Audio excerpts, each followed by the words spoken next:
Have you ever wondered if it's possible to live in sync with your cycle? Do you struggle with a negative mindset around your period? Are you wondering if it's possible to be feminist and anti-birth control? We're going to explore these questions and so much more in the Managing Your Fertility podcast, because this is about helping you live a whole and full life. I'm your host and guide, Bridget joining you in this journey of exploration related to women's healthcare, feminism, and fertility awareness. Are you ready? Let's get started.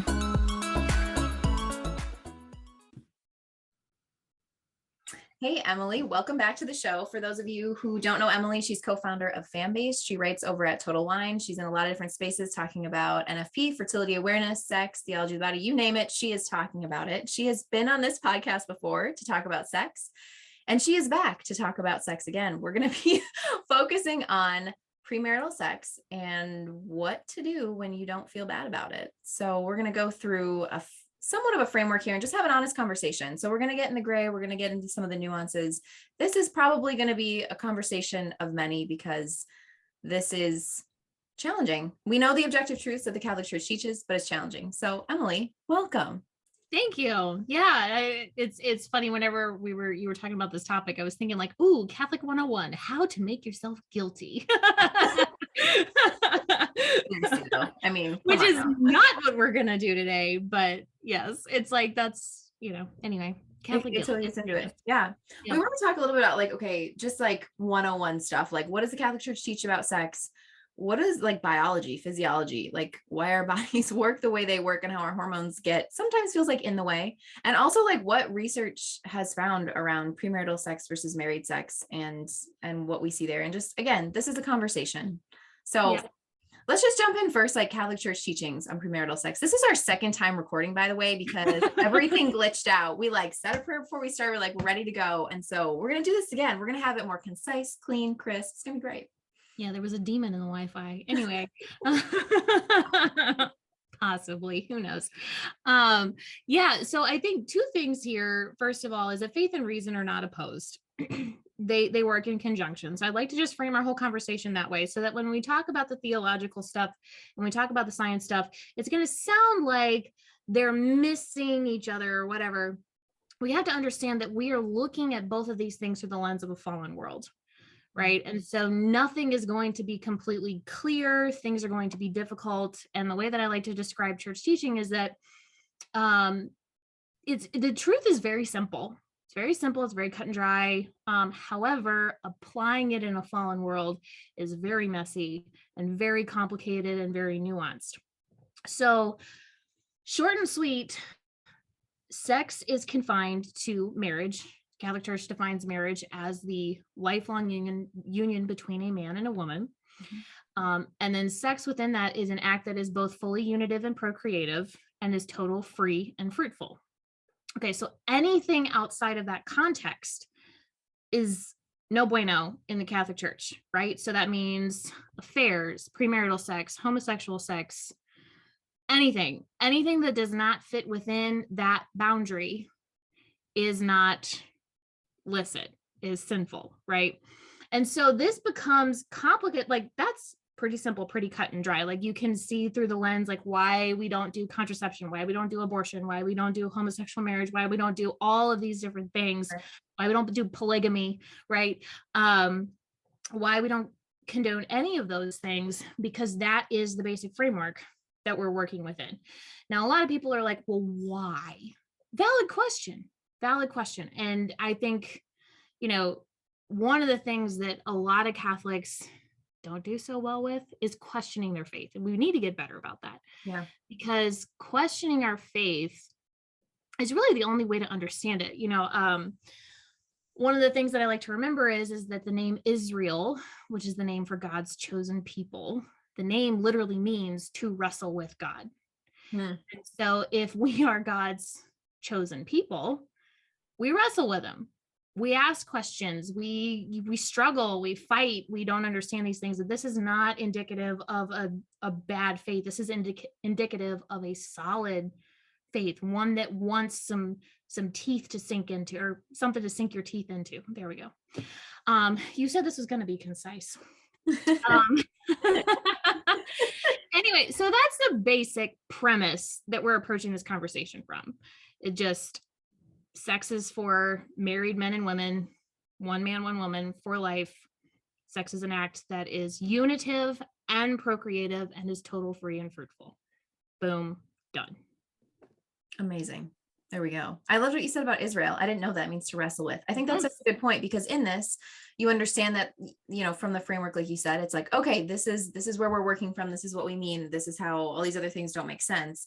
And then there comes us living it out. And that's so hard, because it's like, yeah, except that I'm in this committed relationship. I love this person.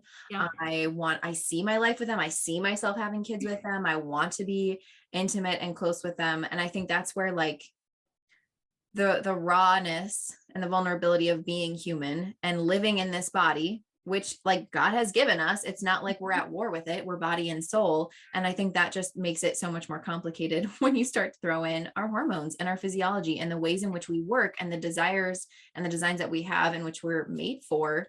Yeah. We're made for that communion. Yeah. And I think this is the really good place to bring in the science and the basic biology, and that the church teaching being such that sex is confined within this very limited boundary does not therefore mean that your biology and your physiology are bad. Right. It just means that you need to understand what this is directing you towards, that your biology serves a purpose. It is not your governor. So yes, I've been there. When I was dating my husband, oh my gosh, I wanted to rip his dadgum clothes off so many times. I was like, let's do this. I want to be united with you fully now. I don't want to wait. Yeah. Oh my gosh, it's the most overwhelming physical urge. And I think a couple of things to call out here. Number one, we need physical touch. Like that's a basic human need. Yeah. You know, and I think and we get a positive response when we do have that close physical bonding. We release oxytocin. There is a chemical bond when you hug somebody for a certain amount of time, when you experience empathy, sex and orgasms, breastfeeding, like your body releases oxytocin, and it's a bonding hormone, and it's good. It serves that purpose of bonding. But we have to understand, like, what is this directing us towards? Right? This is good. This is healthy for me. And I've seen this argument brought up so many times that you need to be kissed. Like, I remember, like, I think like in Cosmo or whatever, they're like, you need to make out more often because exchanging saliva like gives you good dental hygiene. And I'm just like, okay, so that means that I need to use my significant other as my dentist? Like, right. Like, yeah. Excuse me. Yeah. But if we are ruled by our biology, we end up using each other, right? If I fall into the argument of saying, well, I need oxytocin, which is true, but then I use this person that I love to get oxytocin, you know, I mean, that's not love, right? And so it's finding that balance between recognizing the good of that desire, that I was designed this way to need these certain things, and then turning it into a positive question. Well, what kind of physical touch can we engage in that is affirming, that is loving, that, you know, does create that bonding, but is not using each other? Right. And that's really what it comes down to, is love, not use. And I know that's really hard to kind of understand. And to be perfectly frank, I did not see it when I was in the middle of it. When I was dating my husband, when I was engaged to my husband, and it was just like, I don't get, like, even me, like, even though I did end up waiting till marriage, like, even at the time I was like, I don't get this. Like, we're getting married. Like, what is the big deal? Who gives a flip? Like, come on, let's go. But now looking back, I realized, like, it was oriented towards use. It was the feeling. It felt so dang good to push those boundaries and to push the limits. Like, my whole body was like, heck yes, let's go. And yeah, because that's the way my body is designed. That's the way all of our bodies are designed. It is designed to respond to physical touch with the one that we love in that way. So my body was doing exactly what it was supposed to do. But my mind and my heart was supposed to come in and say, hey, but this is a person that you love. And this is not just about you getting off. Yeah. This is about you loving an entire person. And that's really what the virtue of chastity is. Recognizing the goodness of my biology, right? Like saving sex until marriage is not about saying sex is bad. Is not about saying that my hormones and my biological urges are bad. It's about saying that all of those things exist to orient me towards this person, this whole person. That's what it's there for. It's to help me see this whole person, to love this whole person, and also to see myself, right? Yeah. That I do have, I do have this side of me that's kind of like, rawr, you know, like, I know exactly what you're saying. Yes, yes. Right? That I get to embrace the entirety of myself as well, and the entirety of this person. But it's not just about what feels good in a moment. It's about what is authentically, intrinsically good for me and this person I love. Mm-hmm. Right. Because it feels great in the moment. Heck freaking yes, no argument there. Because your oxytocin is going, like all of everything is firing as it should. But that's not the question. The question is, what is the ultimate good? Right. Am I pursuing that, and how do I pursue that in this relationship? Yeah, I like what you said and how you are phrasing this, that like your body is doing everything right, because I think we're so quick to think it's wrong, so my body is wrong. We jump to these honestly illogical conclusions, because it's like, no, your body is designed to respond in this way. This is so good that you are attracted and that you want to have sex. Like, that's really good, because it would be a huge bummer if you're sitting next to this person going, please don't touch me. Like, that's a problem. Big red flag. Don't get married. Literally. Like if that like desire is not there, that is a problem. Of course, it's not the whole thing, but it is a large part of marriage. And if you find yourself grossed out by the person you're dating, and you can't imagine yourself or desiring yourself to be physically close, examine that, because that actually could be a serious issue. And I think too, like that mindset piece.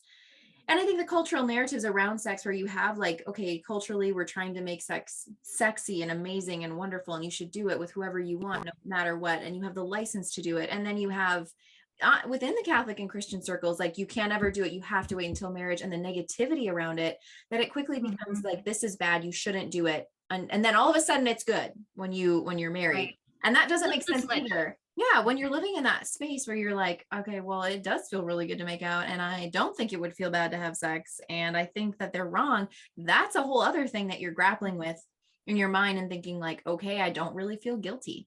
Like, I'm really excited about being one with this person. I'm really excited about sharing my body and this, being vulnerable in this way that feels very next level, and bringing my whole person. It's like, well, you're not wrong. You are. Yeah. But it's like you said, that bigger picture, like, okay, what is this pointing towards? What is this all about? What does this mean? Right. And I think that the mystical aspects, the mystery of sex, and that requires a level of trust and faith, and saying like, okay, I don't really understand what this is and why it's so amazing, but I guess I will when I'm married. And even when you're married, you're like, this is mind blowing, like in the best ways, but also in like a crazy way, that you're like, I can't believe I do this with this person. Like, and also there's going to be times where you're like, meh. Oh yeah.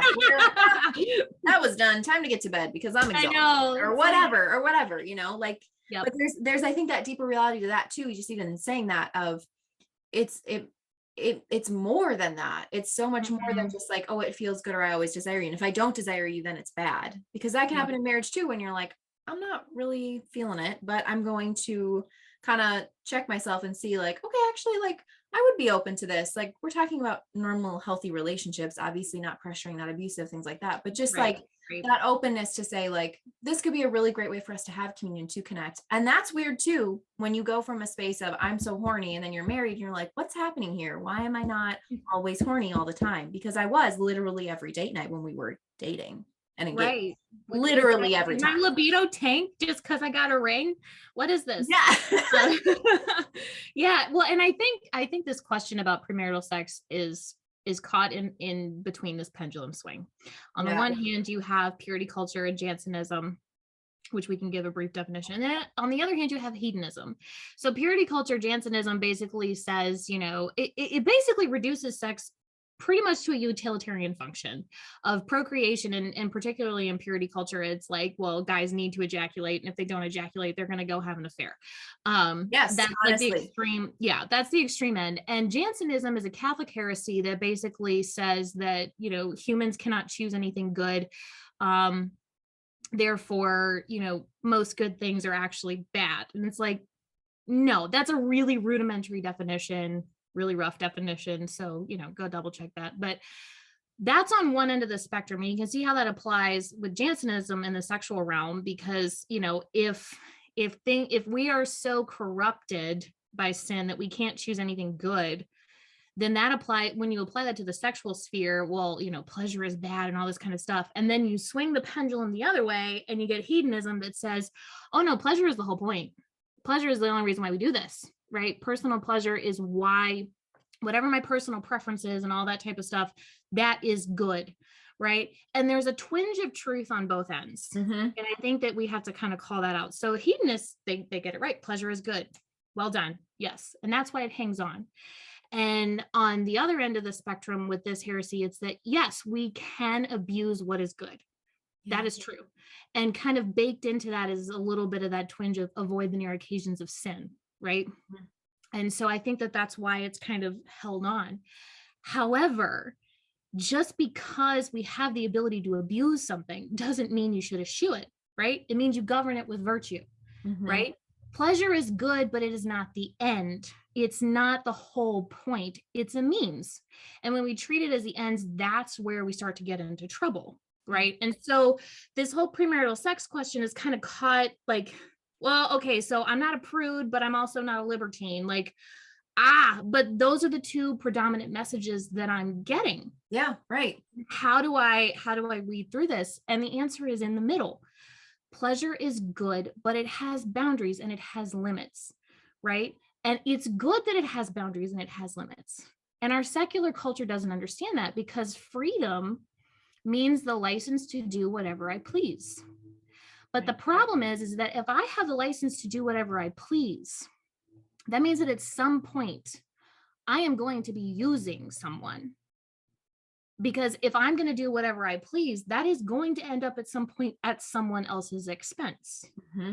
And that ceases to be love, right? And then pleasure becomes abused. Pleasure becomes an evil, right? Because it is pursued as the end goal. As we were planning this podcast, you know, we haven't brought her up, but I was like talking so much about Christine Emba's book, Rethinking Sex. And I so highly recommend this book. She talks about the casual sex hookup culture from a secular perspective. And I just so appreciate it, because one of the lies that our young people are caught, our young people, oh my gosh. I mean, look, guys, I'm 4 weeks away from having baby number 3. Y'all are the young people. Y'all are the one dealing with this crazy dating world right now. I am so glad I am not in the middle of. Sweet Lord. It's seriously, it's wild right now. I feel wild for everyone dating, because it's a hot mess. Hot mess. But this is an excellent book, and I so appreciate having this type of a book from a secular perspective. It's so needed. We need this, because I think so often when you're hearing from people who are already like in love with their faith and understanding it, and they're at that next level, it doesn't always reach someone who's like, I'm still trying to just understand if I'm on board with what the church is, or like if I'm trying to understand how I feel about and think about sex. This is just like such a needed voice in this space to bring together the extremes that you're talking about, and seeing like, okay, what does it look like to be in a space where you are only seeking pleasure? What does that do to you? What does that do to the other person? Yeah. and then realizing that, pleasure is pleasure is a bonding agent, and it's a beautiful, good bonding agent, right? Like, think about whenever, what's something romantic to do with the person you're dating, to go watch a sunset, right? There is so much pleasure to be derived from sitting in the company of someone you love and enjoying this absolutely stunning view, right? Think about the pleasure of having wonderful people sitting around your table eating a delicious meal. So much pleasure to be had there, right? Yeah. Like, the pleasure is not just a sexual thing. It's part of what makes us human, and it's part of the beauty of our life. And God made it very, very intentionally. But what I think Christine Emba, what she taps into, what's so fascinating, is that in today's dating culture, women really don't have the ability to say no to sex, right? They don't have the freedom to say no for so many different reasons. And one of the things that she really focuses on in this book is consent culture, and how consent is seen as like the paradigm of ethical sex. But she says, like, consent is it's treated as the ceiling, but it's the floor. It's the starting point, right? And that when you treat it as the ceiling, what happens is you start to get all sorts of imbalances, all sorts of abuse within that people cannot speak out against, because you're speaking out against somebody's freedom. There's the freedom to have their own sexual expression, their freedom of sexual preferences for different acts, right? That may be degrading. But like, one of the examples that she uses is like with the prevalence of porn, that like a lot of women she was talking to, they're like, I get choked midway through sex. Like, this is a thing now, and I don't like it, but I consented to it. So, but I don't feel good that I did it. So, like, where does that leave me? I consented to it, which is good, but I have this icky feeling because I didn't actually want to do it, but I didn't feel like I could say no. And so that's actually what we've created. Just it takes the scales off of what secular culture has set up as this is how to have good sex. Two consenting, or however many consenting adults doing whatever they please, that is good sex. And she blows that wad wide open and just says, no, actually, people are men and women. She has a lot of anecdotes of interviews that she did with a lot of different people. And I will warn you, some of the anecdotes are graphic. So, just understand, again, you're reading a secular book. There's going to be some graphic explanations and some language and whatnot, but totally worthwhile to read and understand. When I was getting to the end of the book, I was like, oh my gosh, Catholic married couples who are trying to avoid pregnancy and struggling with abstinence during the fertile window should totally read this book, because the elephant we have to call out in the room here is that the message we are inundated with is that unless you are having a lot of sex with multiple different partners over the course of your life, you're not being fulfilled. You're not healthy. Literally, you're not healthy. That's the message that we're inundated with. And we as Catholics, we are absolutely not, we are totally affected by that. We have to call that out. And she calls it out point blank for what it is. And she's like, people who engage in this type of sex are not satisfied. They're not happy. It doesn't mean that they don't have these experiences where there is good sex, but good sex happens because of intimacy. Good sex happens because there is a relationship. And that's ultimately why the Catholic Church confines sex to the marriage of a man, the lifelong marriage of a man and a woman, because it takes that long. It takes that level of intimacy to have great sex. And that's ultimately what the Catholic Church wants with like what she teaches. Is like, I want you guys to have a mind-blowing, awesome sex life that has ebbs and flows, as all the rest of life does. But, to give you that framework, to give you those boundaries, so that it isn't a free-for-all where everybody's just pursuing the pleasure of the moment, that you actually are pursuing the good of the other. That's why the framework, that's why the boundaries exist. And in her book, she makes such a strong case. Like at the end of her book, she's like, in order to have better sex, we actually need to be having less of it. And I'm like, whoa, hold up. This is coming from a secular source who's a Washington Post columnist who's going out and interviewing people all over Washington, D.C. and New York and all this type of stuff. And this is like the conclusion she's coming to. That's so wild to me. Fascinating. I know. Yeah, it really is. And because she's speaking to so many people, she's doing these interviews. This isn't her just sitting in her room, like debating, right, like, what do I think about people? And based on my personal experience, I mean, she's going out and actually seeing like what's happening right now. How do people feel, think, experience sex? Mm-hmm. And I think there's just like so much more conversation to be had around the idea around consent and what that really means. And what you said too, that Catholics are absolutely, all of us, it's not like, oh, if you're Catholic, like because you have theology of the body, like you won't be, I don't know, tainted isn't the right word, but bothered or like ever overwhelmed by these thoughts or ideas around sex. It's like, we all are. Someone gave me the analogy once, like, just because you're not drinking the coffee in the coffee shop doesn't mean you come out of the coffee shop not smelling like coffee. Like it's still like, you're still picking it up. Like it's still a part of you that you need to be aware of and say, okay, like what am I actually believing that I maybe am not like fully conscious of, but it's just becoming a part of the way I think, the way I speak and what I do. Yeah. And call it out.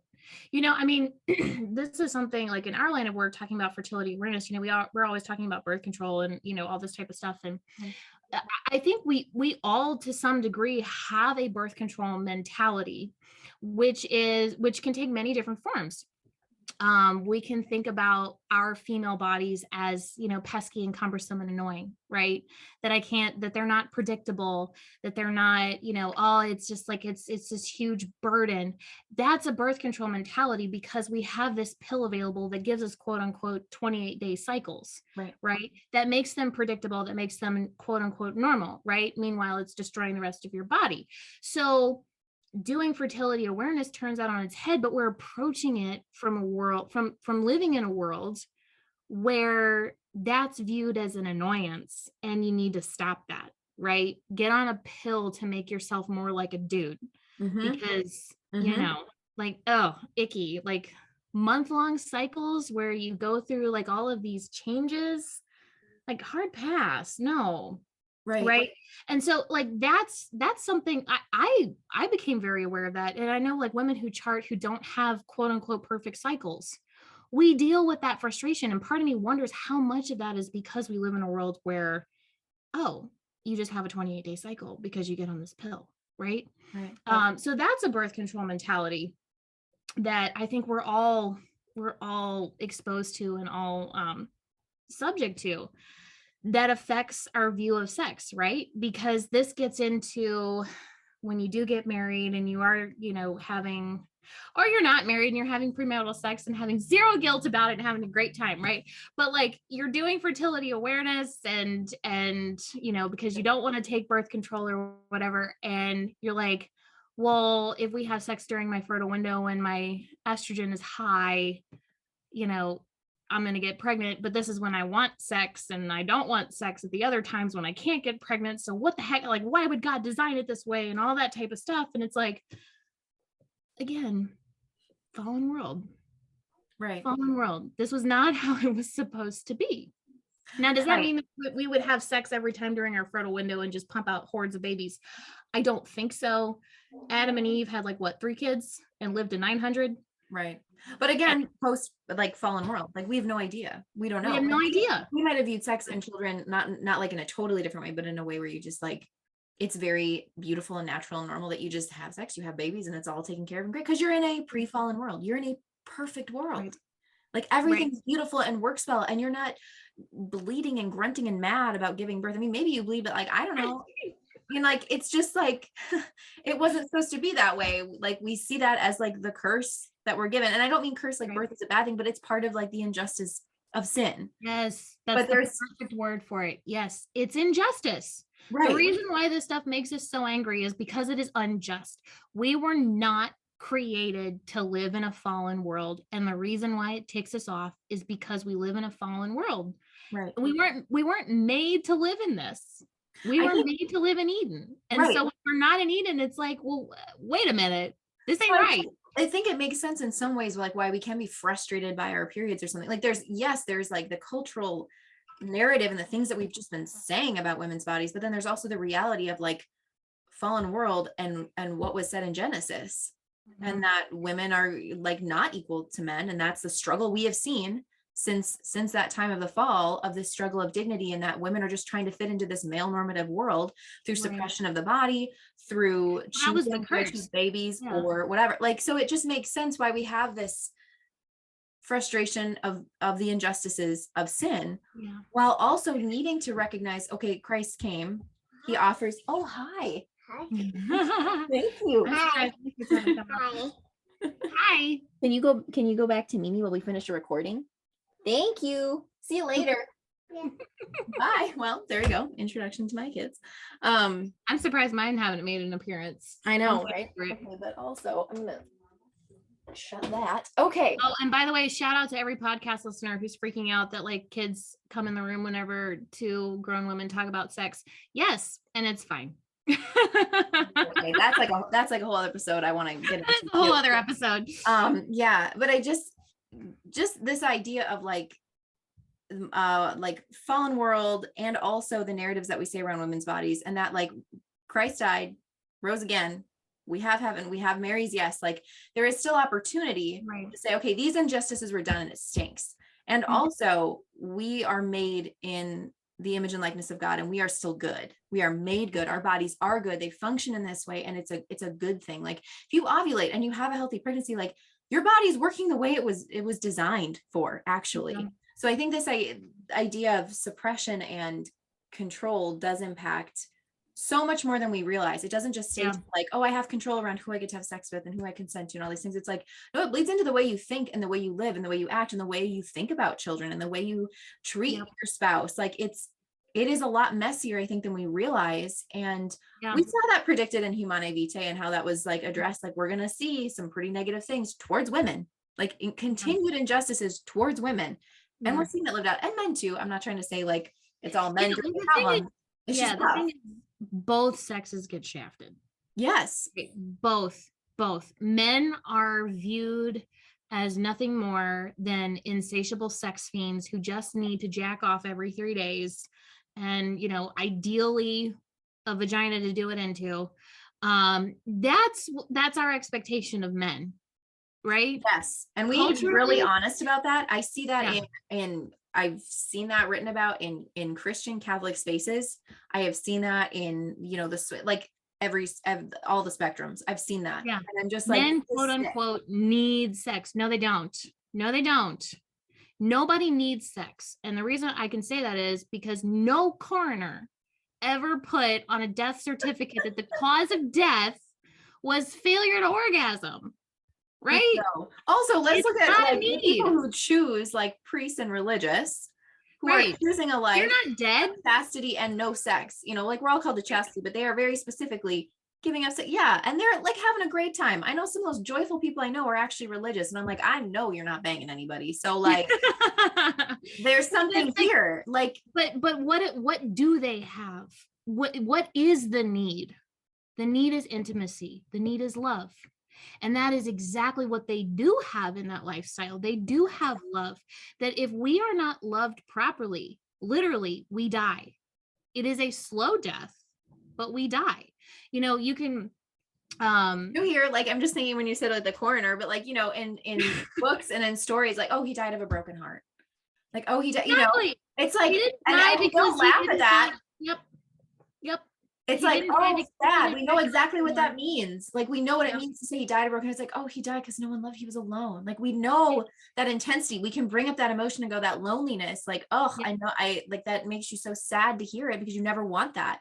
But like, you hear someone, oh, they died because they didn't have sex. It's like, okay, like, all right, Joe. Like, never happened. Never happened. Right. Never happened.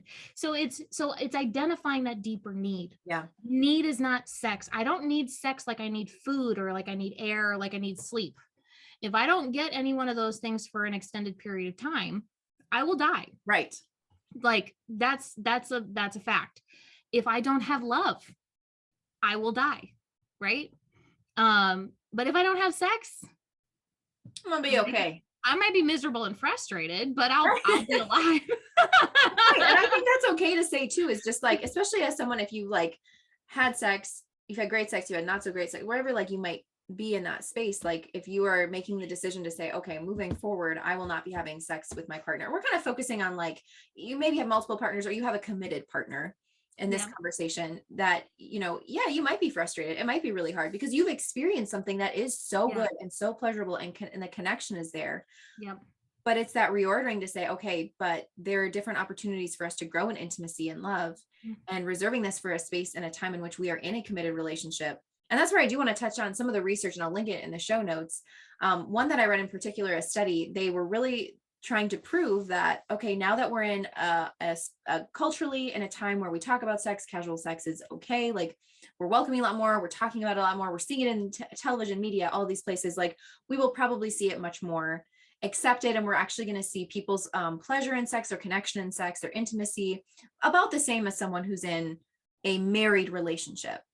And at the end of the study, they were like, that's weird. People who are married still have better sex based on our like study that we put together with all these people. Like, this is strange. And it's like, no, it's not.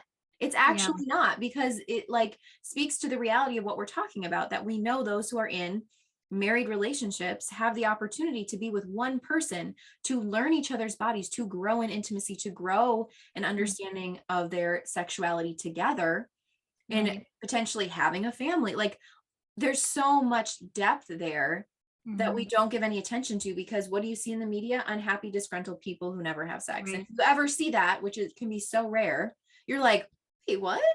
Married people are into each other? What? Yeah. And I do think that is part of this. And I want to call out the good wherever I see it, right?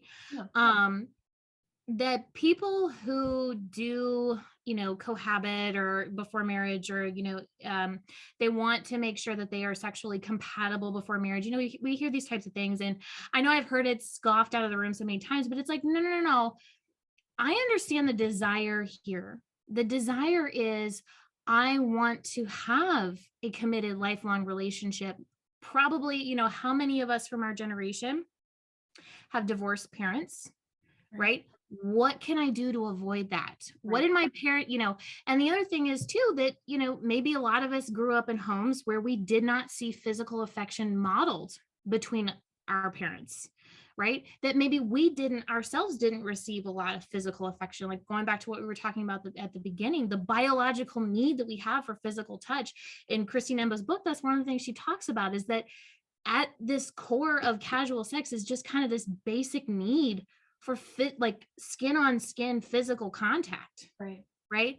So, speaking to our generation, like young parents, like snog your husband in the kitchen and let your kids walk in and see it. Okay. Keep clothes on, keep it PG, but show them that marriage is where like romance goes to thrive, not die. Right. I think that is so huge. Yeah, and honestly, show your single friends, show your engaged friends too. That like, I mean, within reason, because they're feeling bad about being single. You know what I'm saying though? Like help them see a healthy marriage. That it's like, wow, this is what I do desire. Like I do want to see this, because I think some people are totally afraid of a relationship or a marriage altogether. Like you said, for some of these reasons, for trauma, for experiences of parents being divorced, where it's like, I don't even know if I want this at all. I would rather be in something committed that I could leave potentially. And like, I get where that desire comes from. Like you're saying, like there's a brokenness there that hurts, that you have been hurt and you don't want to be hurt more. Right. And that's a totally normal, natural reaction. However, it's like, this is something, I've been in therapy for a year and a half. I'm learning so many things about the brain and all this type of stuff. And experiencing your parents going through a divorce or something like that, that is a trauma for a child. I don't care how old you are. That is a trauma. It's unjust that you had to deal with that, because it's not your fault. However, it is still your responsibility to heal from it. And that's kind of the injustice on top of the injustice. Like I've, been working through birth trauma or whatever. And it's like, I'm so angry at my doctors for what they did. But it's like, as I'm angry at that injustice, I still have a responsibility to heal. Their what they did that was wrong is no excuse for me to behave in a way that is hurtful to others, right? Mhm. And it's like, it takes a process and you have to be gentle with yourself and all this type of stuff. I'm not saying like, oh, you horrible traumatized person going around spreading your trauma around. No. It's like, but just recognize that the goal is to heal. And Right.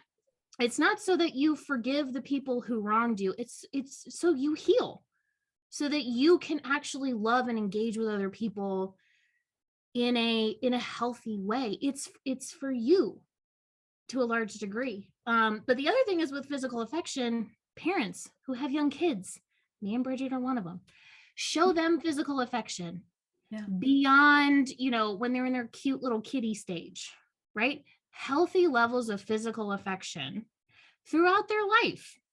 I think like probably you, Bridget, I know definitely me. It was just wasn't the thing, but I'm thinking back and I'm like, I wonder if there was more like healthy physical affection shown to me, like in my family, what would that have done? I just like as a thought experiment, I'm just curious. Again, I'm emphasizing healthy, healthy physical affection. Right. But yeah, because that is one of the things that people are seeking whenever they're going out and doing casual hookups and like, getting on Tinder. Like we didn't even get into that, but that's another thing, is that with these dating apps, we have commodified sex and human persons. These are commodities. We place orders for our next hookup, right? We got to be honest about it. Like that's too long didn't read. That's what you're doing. Like, yeah, that's what you're doing. That's what it is. Christine Emba talks about that in her book. She's like, because she taught like one of the one of the anecdotes that she gets, this woman is like, I've got a hookup like getting delivered, and like she used that terminology, get like her delivery, right? Like you're getting Uber Eats, you're getting sex on demand, right? It's no different. So we have commodified the human body, we have commodified sex, because there is this basic deep core need that we have, right? Cheers to the capitalists. But anyway, supply and demand, you have identified a need that we have, and you have found a horrible way to, seriously, yeah, what's the word I'm looking for? Words are hard when you're 36 weeks pregnant. Anyway, come on, and yeah. So I know what you're saying. We all know what you're saying. It's wild. Thank you. But this is the world that we live in. Even if you're not on Tinder, you are living in a world full of people who have been on these dating apps who, like, your brain gets trained to see another human person as a commodity, to see sex as just like this exchange of goods. I don't know. We live in that world. Like Amazon Prime, where you're just like, okay, my 2-day delivery, where is it? And what do I do with it? And it's like, it's not it, it's a person. Yeah. And I think that's like ultimately what we have to remember, is we're talking about people.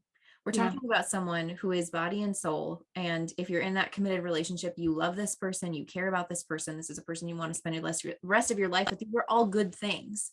Yeah. And we've like touched a little bit on like casual dating, and like, what about just like multiple partners, and what does that look like? And I think that's another conversation altogether, because I think that's still just like another framework in which you're coming out of, or coming from, and the way you think, and the way you love, and the way you use. And we have to be honest about that. Like, it hurts, and it might be stinging to think of it in that way, but it is. And we're not designed for that. We don't want to be used ourselves, and we don't want to be someone that's using other people. We want to love.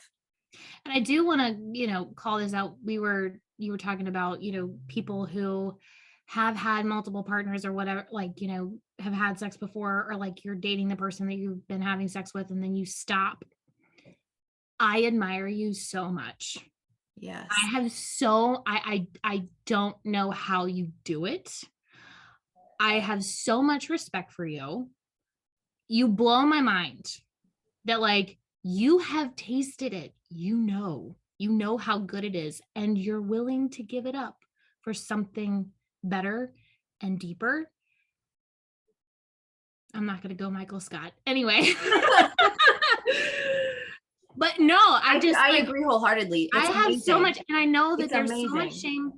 I know there's so much shame. I've had so many, I can't tell you the number of people who I talk to who are like, they're scared to tell me that they had sex before marriage. And I'm like, join the club. I mean, that's basically everybody, but like, Right. you know, I don't judge that, but they're usually telling me, they're like, yeah, but you know, like when I met my husband, like I actually, you know, we stopped having sex. And I'm just like, you what? You did what? Wow. I couldn't have done that. Like, no way. No way. The reason why God was like, Emily is not going to dip her toe into that water until there is a ring on her finger is because when it comes to fun things, Emily does not always have control. So, Hey girl, you know yourself. That's what counts right yes. there, man. You know. Yeah. So I have so much respect for people who, you know, I don't care how promiscuous your past is. Like, if you get to that point where you're like, you recommit yourself to chastity, like, whoa. And I just want you to know that. I just want you to hear that. If that's you, like, dang. You are made of stronger stuff than me. And I don't understand it, but I have so much respect for it.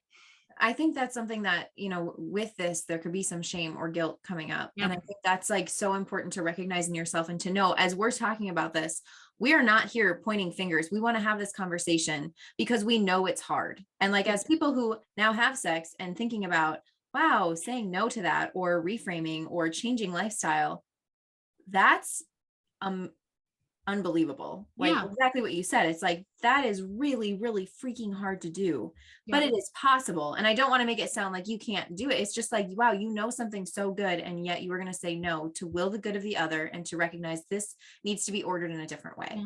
That's badass stuff right there. Yeah. And that mercy is always available. I think that's another piece to this too. Like, no matter what your past looks like or what you're currently in right now, if there's a desire for you in listening to this, where you want to make changes, or you need to have some tough conversations with your partner, whatever that might look like, that is always a possibility on the table for you to change. Like, that's not reserved for some people who are like, I don't know, some elitist group out there that they're the ones that can only make those changes. Like, absolutely not. That mercy and usually the elitist ones who can make changes. Yeah. Based on some experiences. For real though, I think shall remain nameless. Yes. That ability to change is always there. And I think to know that, like, you can do it. And if you fall down, you get back up, you run a confession and you try again because it's possible. Yeah. And it's like, you know, what, I don't know if this is theologically sound. So, you know, we said we were going to say what's like, this is Catholic Church teaching. This is not. This is Emily's musings. Okay. We're not judged or condemned until we die. Like, judgment and condemnation does not happen until after death, which means before death, there is no judgment. There is no condemnation. Yes, there is sin, but there is, on this side of heaven, there is only repentance. There is only the opportunity to change and to turn.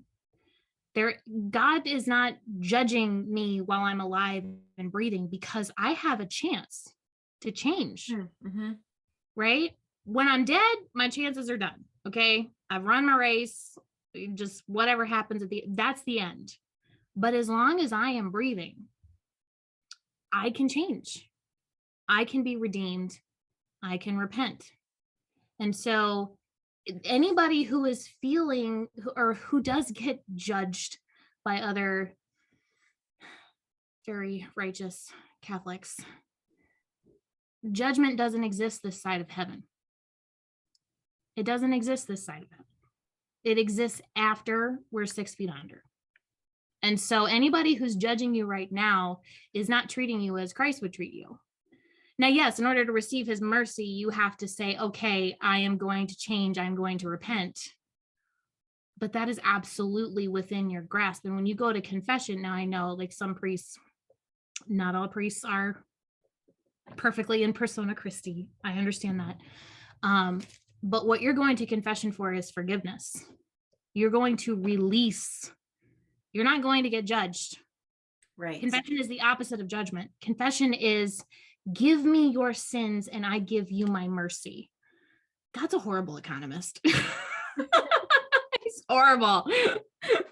Heavenly economics is like, dude, you went bankrupt like millions of times. Anyway, but that's what confession is. You don't get judged this side of heaven. You get judged after. So as long as you're breathing, there's hope. This is the perfect note to end on. This is literally, yes, hope. Like, yes, that's like, as we end all of this, like, hope. Many meanings there, I think, personally and professionally here when we say that. And I think that's just like the power of recognizing that, like, there is always hope. There's good in the world and it's worth fighting for. Like, this is such a good to fight for and to grapple with. And like you said, with Israel, like being the chosen people of God, we wrestle with God. We ask those tough questions. We ask God why. We dig in. We learn. We choose to like live life fully alive in Technicolor. And so be willing and be brave enough to choose to do that, because you can. If God wanted robots, he wouldn't have given us free will. So yeah, we get to wrestle with them. Heck yeah. Thank you for being on today and chatting. Yeah, this was really fun. This was awesome. I love talking about this and just getting into it, because it's something that like I just don't see talked about a lot. And that's what I really was seeing in different places, different conversations I was having with people. I'm like, why is this like never talked about? Like there are no books. I don't find conversations on this. There aren't blogs. There's like maybe one Instagram account that I've seen talking about this, but I don't even know if it's a Catholic perspective.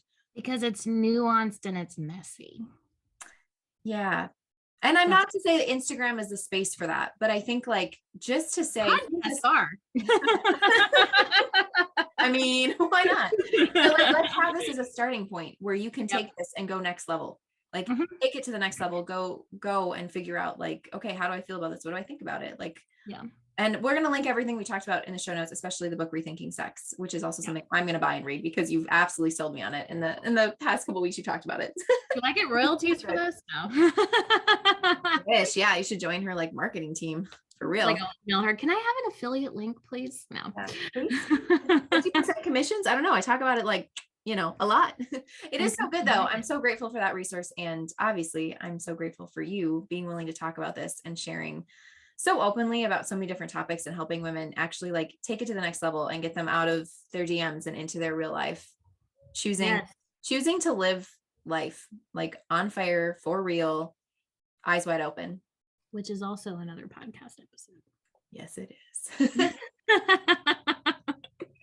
Thanks everybody for listening. We hope that you've enjoyed this episode. It gets you thinking. And if you have questions, you can email us with those and we'll include those emails. And like, I'll include my email. Emily's going to be having a baby here. So, yeah, please don't email me.